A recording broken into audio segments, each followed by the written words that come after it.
to ensure that our children are able to understand the importance of going to school for their future.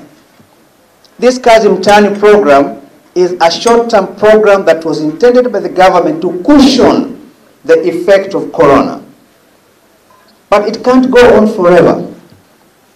It must at some point come to an end. What happens when it ends and you haven't gone back to school? And therefore, we as parents must be able to take up responsibility as parents.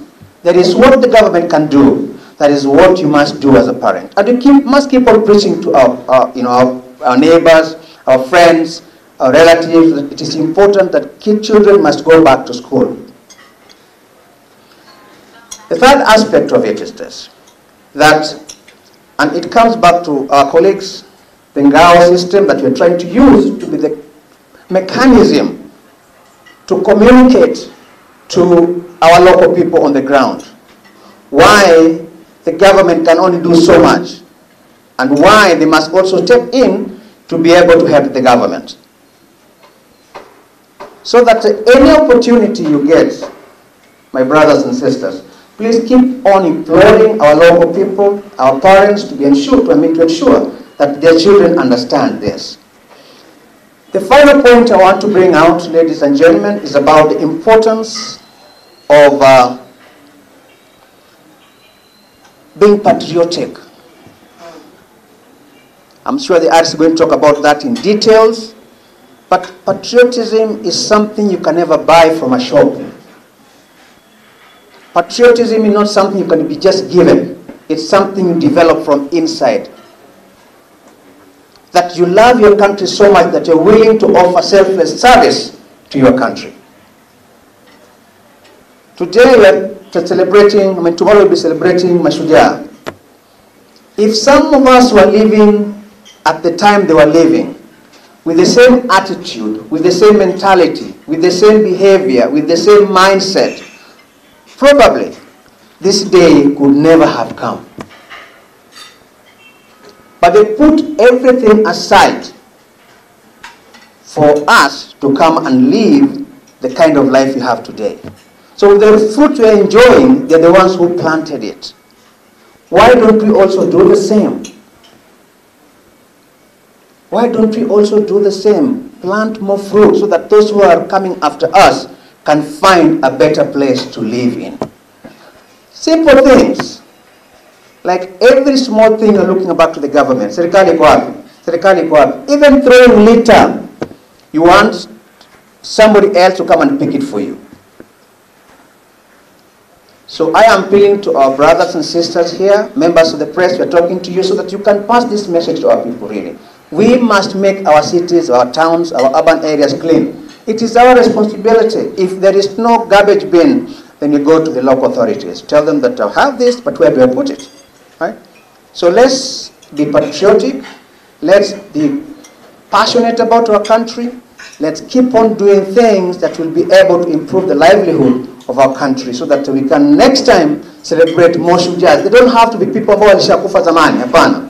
Hata na sisi ambao tuko hapa ni mashujaa tu. So there are people who are doing great things in this country. Great things.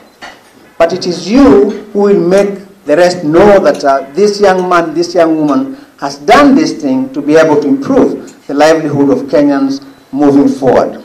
Last Saturday, was it on Friday, we were with the head of state in Manyani. You all saw what happened in Manyani. All those young men and women who are there, 560 of them, none of them is beyond the age of 35. They are all youth.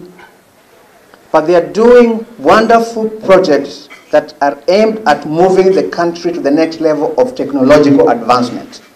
So that we become self-reliant. That we don't depend on foreign products at all times. We know what Corona did. That because of the pandemic of Corona, there are things we are unable to get from outside. Because supply chains were disrupted. So out of that, we learned a lesson. Why don't we begin to look inside? As opposed to looking for product outside the country at all times. So those young men and women will tomorrow be the heroes of this country. And you are there. Most of you are in that age group. So kindly please work hard, be dedicated, love your country, and do something that you think in the future can be able to benefit humanity. With those many remarks, it is now my humble duty and pleasure to invite the RC to carry on with the address and give you the theme for this year's Mashujaa Day. RC, please.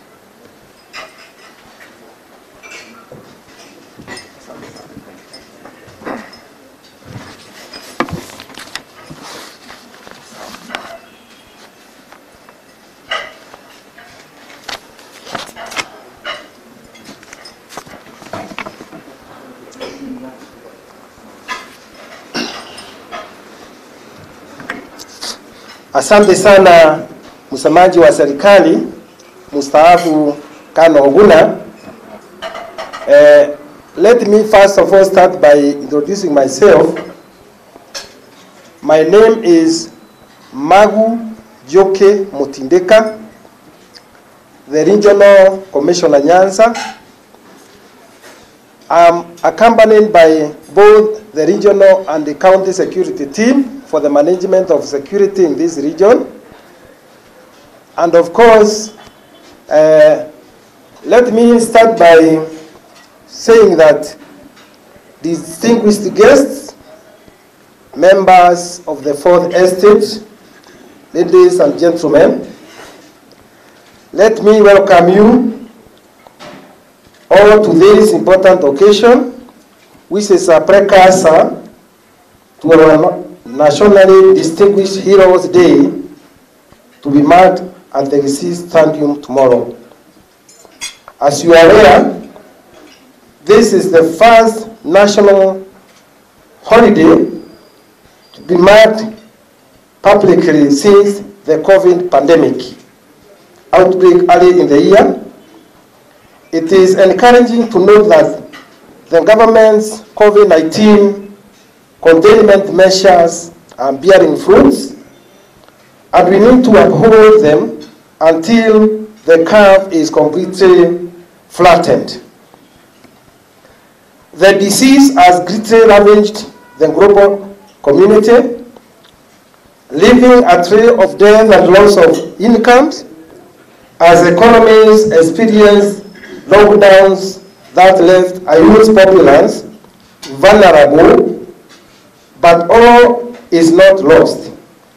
The future for our country looks bright. Tomorrow's event will also be held in strict compliance to the Ministry's of Health COVID-19 containment protocols.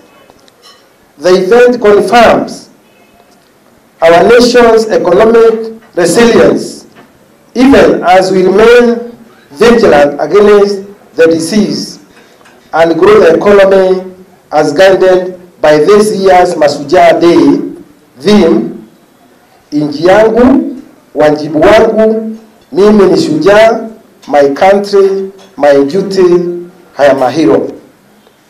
Ladies and gentlemen, as we take stock of this year's National Mashujaa Day celebrations, it is important to reflect on the challenges that went and still goes against our heroes and heroines' aspirations, taking into account the themes, emphasis on our obligations to secure the nations as present-day heroes.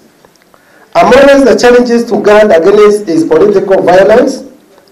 Currently, political temperatures continue to rise as we approach the 5th general election in our great nation.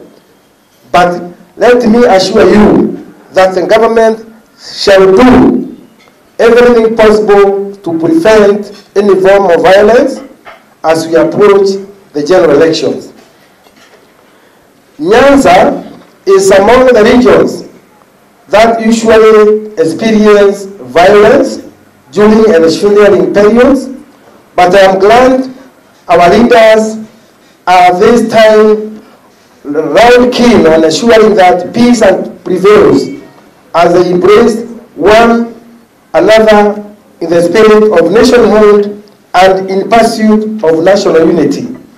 This was the dream of our forefathers who gave their lives to gain us freedom from our brutal colonizers. Let us live the dream. It is my appeal to all of you, my countrymen, to maintain the prevailing peace throughout the year and even coming moments of electioneering, as this reflects on the vision of our nation founders in their struggle for independence. Further, we gear towards celebrating this auspicious day. Let me warn the people of Nyanza and beyond that cases of stock theft along the Kisumu-Nandi and the Kisumu-Kericho boundaries will not be entertained. In extension, the government continues to closely monitor the cattle rustling incidences along the Migori-Narok border in order to recover all illegal firearms that are usually used in the cattle thefts and in order to ensure that peace prevails and the people coexist harmoniously in this conspiratory region. Other illegal activities and which obscure our nation's founders' dream, which we all must fight to bring to an end, include stock theft along Nyamira Bomet, Narok Bomet, Kisii Narok boundaries by criminal gangs, against which there is a sustained government crackdown to end the crime and the culprits punished. The boundary areas have consequently experienced relative calm following joint Nyanza-Rift Valley Regional Security Committee meetings since last year. Ladies and gentlemen, it is important to point out that the region suffers cultivation of illicit brews. There has been continuous crackdown in all the counties, but the illegal entry of Ugandan brews into the region adds to the headache. But let me confirm that this is also being addressed. I caution that unpatriotic government officers abetting this vice will soon be identified and action taken against them in accordance with the law. The government will continue to monitor the trend to ensure complete eradication of the brews, either smuggled into the country or brewed locally.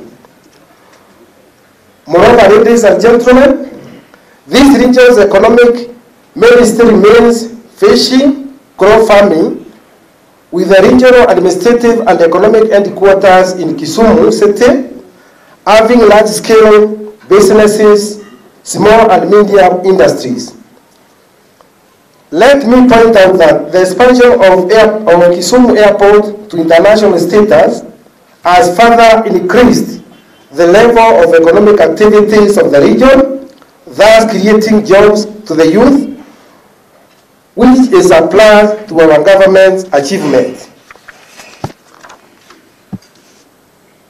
In bettering Kenyans' welfare in line with our freedom fighters' aspirations, there has been significant expansion of businesses activities, with several investors venturing into hotel and hospitality industries, supermarkets, and various forms of entertainment. Other major urban centers within the region, we have the Kisii where we are today, we have Migori, Homa Bay, Kendu Bay, Bondo, and Siaya, just to name a few. All these as a result of the expansion of the port and the revitalization of the Kisumu port, which is our Vision 2030 flagship project. The rehabilitation of the port is almost complete, and due to the fact that His Excellency the President may go there after the Mashujaa Day, clearly indicates the seriousness the government has in this particular activity. The revitalization works are vigorously ongoing, which at the retail market complex called Home Business Park, an initiative of Excellency the President, having relocated from the Kenya Railways in the first almost 10 years. All this will further boost the economic activities in the region. Still is a job creation adventure to our youth. We have the East African breweries, upgrading, and many other activities within the region. Let me say that all these activities, all these investors are geared towards improving the welfare of the Nyanza region people. I also take this opportunity to welcome you to Kisii County, the land of Matoke and Soapstone, whose residents are largely the Abagusi community. We have scenic hills with lush vegetations, tree cover, and most notable, feature of Gusii. In the afternoon, we have showers, and these are responsible for the vibrant economic activities. The Kisii County enjoys favorable climatic conditions that favor agriculture, a sector that employs almost 80% of the country's population. It is mainly practiced in small scale. Matoke is the staple food alongside millet and cassava. Ugali served with sisaga, spider plant, and managu. The county exports matoke and its products within and outside the country.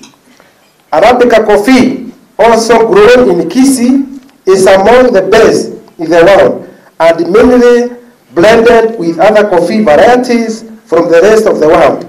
It has an attractive scent and a lingering taste. Tea is a key cash crop within the Kisii County and this region, and that is why we have several tea factories within the county. It has offered so many job opportunities to the locals and even the rest of the country. The hard-working women in Kisii are seen every morning with their tea-picking baskets going to the tea buying centers. Perhaps one cannot narrate the Kisii narrative without citing soapstone, also known as white gold, a rare rock that has been mined at the Tabaka area since the 18th century. Carvings from Kisii are sold both locally and internationally. The dancing dance sculpture at UNESCO headquarters in Paris and the United Nations headquarters in New York are an outstanding examples of this fetish. Additionally, the county has an abundant supply of sugarcane, pineapples, guavas, oranges, and avocados. Although the county is well adorned with avocado, it is underutilized due to the post-harvest losses. Owing to regular downpour, there is potential for dairy and horticulture farming. Evidently, our mama mbogas thrive in this particular sector.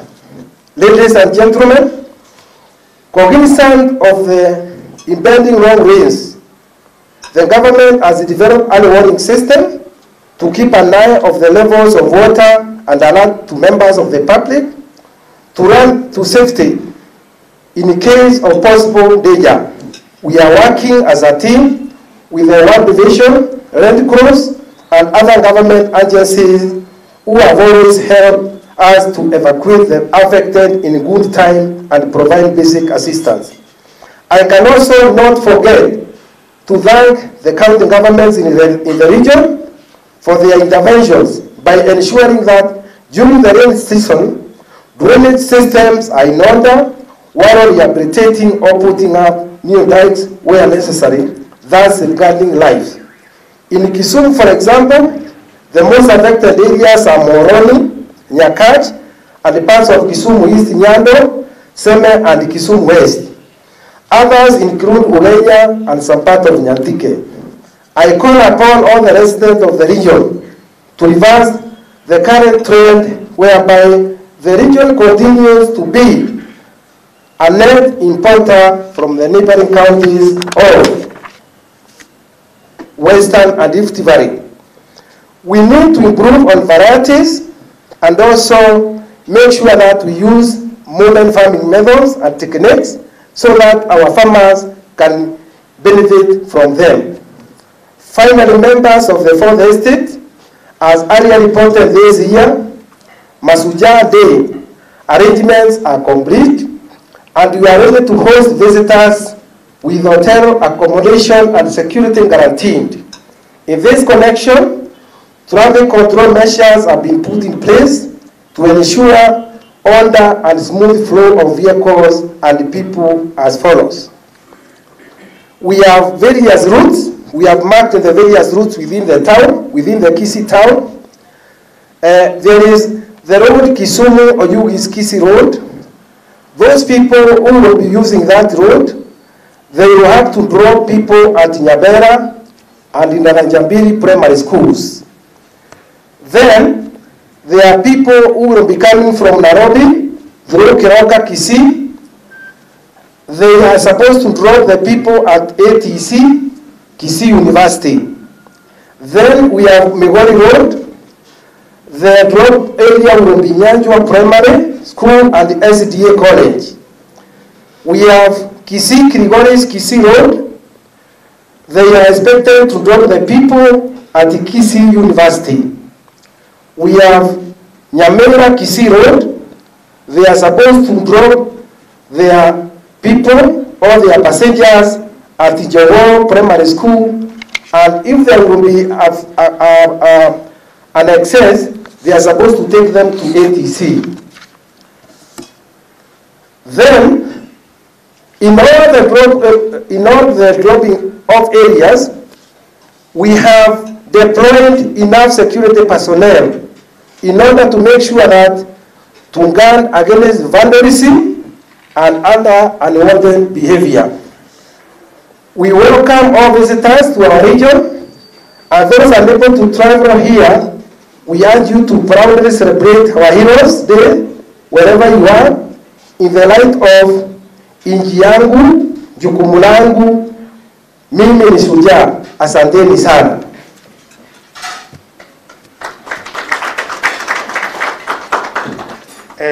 I think we'll have 1 or 2 questions.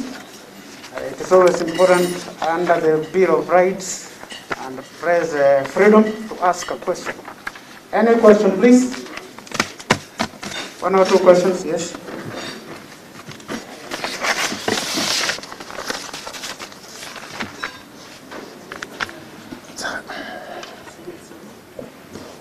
My name is Victor. Observing the COVID-19 rules, will there be any restriction of the number of people to attend the function? Oh, thank you very much. Let me say, because of the COVID-19 protocols and the regulations, those people who will be entering the stadium, from yesterday, they have been issued with cans. We have cans of about 4,000 people, those who will be seated inside. And they will use the various gates.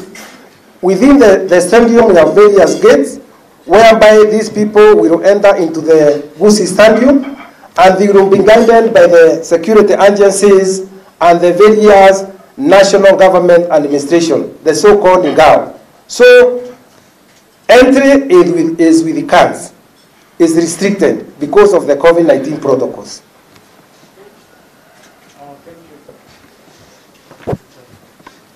Thank you. My name is Tolale. I work for NTV. In terms of capacity, you mentioned 4,000, but already we have activity even outside this facility. We have a group of locals who say they want to be part and parcel of this. How do you deal with crowd management, especially tomorrow? Then number 2, we also had a group of provincial leaders who said that if they were not invited and they're not in the program, they're going to storm the meeting tomorrow. How are you going to deal with all this? Yeah, ndugu yangu najua, let me say, we cannot break the COVID protocols because these are international standards observed by the other countries of the world. And because of that, because of the big numbers, kuna ile sehemu ile inaitwa, what we call that place? The sports club. The sports club. The sports clubs, we are going to accommodate 8,000 people. Those who will not be able to fit into the stadium, we have another 8,000. We have provided enough tents and seats for them to sit there. So in total, we will have about 8,000 outside the stadium and about another 5,000 inside the stadium. And also, those who will be outside the stadium, we have about 10 TV screens spread across the town so that people can be able to follow the proceedings of the Mashujaa Day celebrations. And the politicians who say if they're not invited, they're going to storm the meeting. All politicians have been invited, my friend. They have been invited. But you know, as usual, we know in politics, those talks are there. But you know, the celebrations will go on. We have adequate security measures to make sure that the Mashujaa Day celebrations run smoothly tomorrow. I think we have finished with the questions. You can sit, RC. Okay, thank you. And now we will proceed to another phase. This phase is very important for you, and that is why you are essential here. You will remain seated so that you receive your press cards. If you don't have the press card, you will have the issues of entry restrictions, which are again, as we have said, attached to COVID protocols. So I'll request that you get seated, and then you will be guided on how to receive your press cards.